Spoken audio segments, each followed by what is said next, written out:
자, 다음에 일단 김건희 이야기하기 전에 MBC 여론조사를 한번 볼게요. 네. 그 MBC가 월요일 날 나왔던 여론조사에 첫 번째 여론이 그러니까 그 토론 있죠. 네. 국민 알 권리 차원에서 후보 등록 이전이라도 토론을 하자라고 하는 의견에 65.6%가 찬성을 합니다. 네. 그리고 후보 등록 이후에 하자가 30.3이니까요. 30%라고 하는 이 콘크리트. 사이언스. 그러니까 이 사람들은 김건희든 윤석열이든 그냥 찍겠다는 사람들이고. 네. 네. 네. 더군다나 지금 이 여론조사가 전화 면접이잖아요. 그러면 당연한 이야기를 상담원이 물어보면 대부분의 사람들은 예라고 대답을 할 가능성이 높죠. 첫 번째고. 두 번째, 후보 배우자 검증에 대해서, 사생활을 제외한 도덕성과 비리를 검증하자가 54.5, 사생활 등 모든 의혹을 검증하자가 25.7, 그래서 검증하자가 80.2, 검증이 필요 없다고 생각하는 17.2. 이것도 상담원이 있기 때문에. 아, 네. 그러니까 당연한 거죠. 사실 이게 당연한 네, 거죠. 네. 그러니까 이건 당연히 검증을 해야 되고요. 세 번째, 코로나19 위기 대처에 대해서 누가 잘할 것 같냐? 이재명 37.3, 윤석열 21.9, 나머지 뭐 넘어가셔도 될 것 같고요. 다음에 취업과 주거 등 청년 정책을 잘 해결할 후보는 이재명 36.8, 윤석열 28.2. 그러니까 요즘에 여론조사는 그거예요. 뭘 잘할 것 같다 그러면 이재명이고, 근데 지지율은 윤석열이 조금 더 높은 경우가 있죠. 구도 때문에 그렇죠. 희한한 구도. 거죠. 예. 정권 교체 여론이 후보의 자질에서 지금. 그러니까 우리가 늘 얘기하지만 구도, 인물, 바람인데 구도가 반영되기 때문에 그래요. 근데 그 구도도 이해찬 대표가 뉴욕 나오셔서 그러셨잖아요. 네. 오늘 자료를 다시 이렇게 얘기하다 보니까 2012년 있죠, 분하님. 그때 박근혜가 될 때 그때 정권 교체 여론이 58% 정도 나왔어요. 예. 그런데 박근혜가 됐잖아요.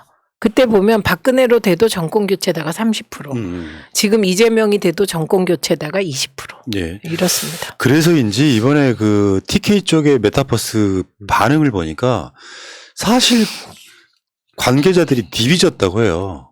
현장에 가서 보신 분도 있지만 네. 실질적으로 그 수도 없이 많은 증언들이 나오는데 이번에 좀 분위기가 다르다. 이재명 후보가 왔다 가고 나서 뭐 거의 3박 4일이었죠. 3박 4일. 금토일로 월이었으니까 이 분위기 속에서 더군다나 TK 출신 대선 후보가 사실상 뭐 주요 정당에서는 유일한 상태인데다가 민주당 계열의 TK 출신 후보도 처음이에요. 처음인데다가 실제로 그 지역마다 가서 길거리 연설하는 걸 보면은 저런 사람이 대통령 후보로 나왔구나 같은 뭔가 굉장히 어떤 동질감 느끼는 분들이 꽤 많았다고. 저기 모이시는 분들을 보면 제가 늘 말씀드리는 거 있잖아요. 2018년에 지방선거 운동하면서 이재명 후보 지지를 호소할 때 그동안에 전혀 반응을 안 보이던 민주당에 그런 남성분들이 반응을 엄청나게 보였다고. 그래서 제가 이 흐름은 뭐지? 그런데 결국 그 힘이 밑바닥에 한 5 내지 10%가 이재명 후보를 확 이렇게 부양시키더라. 그런 말씀 드리고 있는데 그 영상 가만히 보시면 새로운 분들이 계세요. 영상에. 제가 주목하는 건 그분들입니다. 그러니까 그쪽에 가도 뭐 보수 어르신들이 많을 거 아니에요. 근데 보수 어르신들이 봐도 믿을 수 없는 장면이다라는 반응이 엄청 나왔다고 해요. 믿을 수 없다. 그리고 이게 또 온라인 SNS를 통해서 이게 만약에 유튜브라는 플랫폼이 없었다면 이게 그냥 언론 보도를 보통 보고 여기서 보도를 잘 안 하면 그냥 당연히 TK에선 반응이 없겠지라고 생각하기 쉬운데 이게 뭐 유튜브를 비롯해서 커뮤니티 SNS 타고 계속 퍼지니까 언론이 마냥 침묵할 수는 없다고 봐요. 물론 뭐 포털에 만족할 만큼 보도가 되진 않았지만 어쨌든 그런 의미에서 지금 시대가 달라지고 있고 그런 측면에서 이제 더 이상 그 낡은 지역 구도로 이런 장난질 치진 않았으면 좋겠다 이런 생각이 듭니다. 네. 그 마지막 날 일정이었죠. 그 죽도시장에서 또 즉석 연설을 합니다. 이재명 후보가 주가 조작 사범을 철저히 응징해서 코스피 5천 시대를 열겠다. 그 주가 조작 사범을 철저히 응징해. 왜냐하면 이게요. 그 시장에 대한 불신이 주가 조작 같은 데서 나오거든요. 믿을 수가 없는 거야. 어떤 놈들은 주식으로 돈을 벌었어. 근데 그게 주가 조작인지 아닌지. 근데 이게 소위 말하면 진짜 그 자유시장 경제를 근간을 흔드는 범죄 행위거든요. 요거 이제 언론들은 이게 이제 김건희를 겨냥한 것이다. 이렇게 얘기를 하고 있지만 김건희 현재 상황을 한번 볼까요? 도이치모터스 주가 조작 관여 의혹 인물 이땡땡 구속, 김땡땡 구속, 권오수 구속, 이땡땡 구속, 김땡땡 구속. 한 명 남았습니다.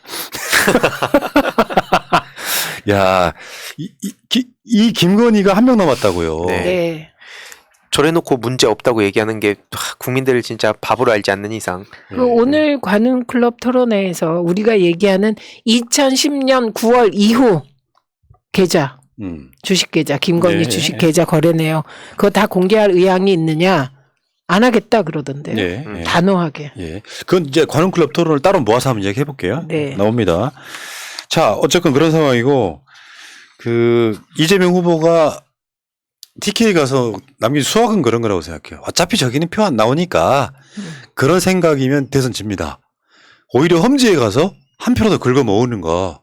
그런 거 있잖아요. 어차피 저쪽에 가도 안 찍어줄 거야가 아니라 저쪽에 표를 한 표라도 뺏어오면 저건 사실은 윤석열한테는 마이너스인 투표 효과가 있거든요. 네.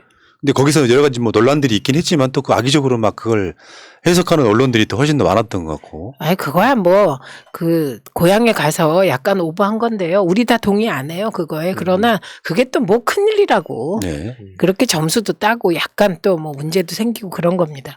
대선 과정에선. 근데요, 이재명 후보가 대구 경북에서 그동안 여론조사에서 얻은 최대치가 27%예요. 네. 어마어마한 겁니다. 그러니까 네. 이제 35%까지도 본다는 뭐 그게 있어요. 저는 뭐 25%만 나오면 대성공이라고 그렇죠. 생각하거든요. 과거에 비추어. 35%가 나오면 그건 진짜 경북 DB 진 겁니다. 그러니까 저기 우리 훌륭하신 TK 분들이 실제로 거기가 사실 진보적인 도시였잖아요. 네, 대표적으로. 네, 네. 그런 분들이 정당이 뭐가 중요해. 똑똑한 사람. 더군다나 또 솔직히 우리 지역 출신인데 이번에는 한번 정당 바꿔서 밀어볼까? 윤석열이는 우리 박근혜 구속시킨 사람인데 이런 마음이 조금만 작동을 해도 그런 바람들이 이재명 후보한테 TK에서 상당히 표를 많이 몰아주는 그런 작전이 전 있었다고 보고요. 그런 전략이 있었기 때문에 실제로 이런 게 있거든요. 막 이명박이나 박근혜 이런 사람들이 막 연타로 막 감옥에 구속되고 저기 전두환 포함해가지고 그러는 그 자기 지역 출신들 대통령이 많았지만 결과가 좋게 끝난 사람이 없을 때 그 사람들한테 뭔가 조금의 어떤 위로 같은 거 있잖아요. 그런 이야기들이 같이 작동하는 우리가 그걸 뭐 동의하지는 않지만 그렇다고 비난할 정도는 아니고 이해된다 정도 뭐 넘어갈 수 있는 이야기잖아요. 아니 뿐만 아니라 지금은 이재명 후보가 대구 경북을 디비겠다는 꿈을 가질 만한 상황이에요. 왜냐하면 국민의힘 후보가 국민의힘에서 그냥 급조한 후보잖아요. 네. 그렇잖아요. 그리고 국민의힘의 두 대통령을 구속시킨 후보예요. 네. 그런데 글로 건너가서 후보 되겠다고 감이 정말 그러니까요. 있을 수 없는 일이고 게다가 오늘도 김건희 논란이 나왔습니다만 대구가 나름 또 전통 있는 도시거든요. 그럼요. 근본 있는 도시라 훌륭하신 분들이지. 그 김건희 씨에 관한 이러저러한 논란까지 포함해서 저는 최약체 후보가 아닌가 맞습니다. 합니다. 네. 예. 저번에 윤석열 나오면 땡큐다 이런 얘기 있었잖아요. 아니 윤석열 씨가 저는 문재인 대통령이 뭐 정권을 이렇게 반으로 갈라놨다든지 이런 비난한 거 보면 진짜 코웃음밖에 안 나오는 게 국민통합이란 말을 적어도 윤석열은 하면 안 된다 봐요. 왜냐하면 맞습니다. 노재승 그 일베 그냥 대표적인 그 상징적인 사람을 두고 당장 자르지도 못하고 뒤늦게 구글링한다 하다가 역풍 맞고 겨우 그냥 마지못해 내보냈는데 그러니까 이런 논란들을 봤을 때 윤석열은 그냥 어떤 말도 안 하고 그냥 이재명 후보 말만 계속 꼬투리 잡아갖고 비난한 거 누가 못합니까? 그럴 거면 그냥 평론가나 하지 왜 후보 나와가지고 평론가 깜냥이 됩니까?